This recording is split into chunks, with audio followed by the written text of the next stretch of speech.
I have a theory that these four religions right here were all truly monotheistic just like Islam until they all got changed up.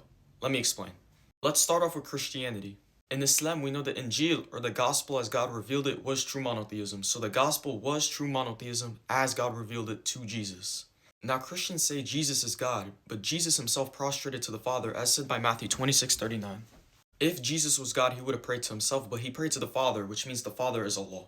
In Islam, we know that the true word of monotheism was the Torah as it was revealed to Moses. Judaism used to be true monotheism because they followed all the Old Testament prophets. This includes Ibrahim, Adam, and Noah, just the same ones as the Islamic prophets. But the split came when they rejected Jesus and started Talmudic Judaism. Now, Talmudic Judaism follows the opinions of the rabbis way too heavily and no longer considers it as monotheism.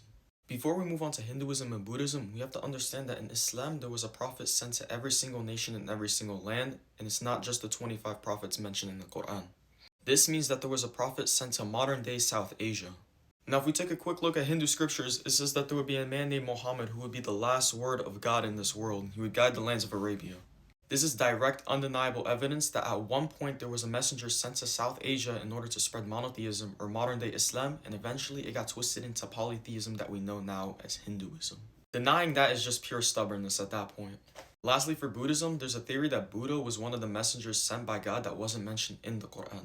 It was said that Buddha was enlightened underneath a fig tree, and in the Quran in 95:1 it says by the fig in the context of where revelations were revealed. We know the olives was Jesus, we know Mount Sinai was Moses, and we know the cave in Mecca was the Prophet ﷺ, but we don't know what the fig tree is, so it's up for interpretation that people think that it was Buddha because he was enlightened underneath a fig tree. Buddha came to dismantle the religion of Hinduism, and what do we know about Hinduism? Hinduism used to be true monotheism because of their little scriptures that revealed it. Therefore, there's a little bit of evidence that Buddha was sent by God in order to fix Hinduism, but eventually his own word got twisted and got turned into Buddhism.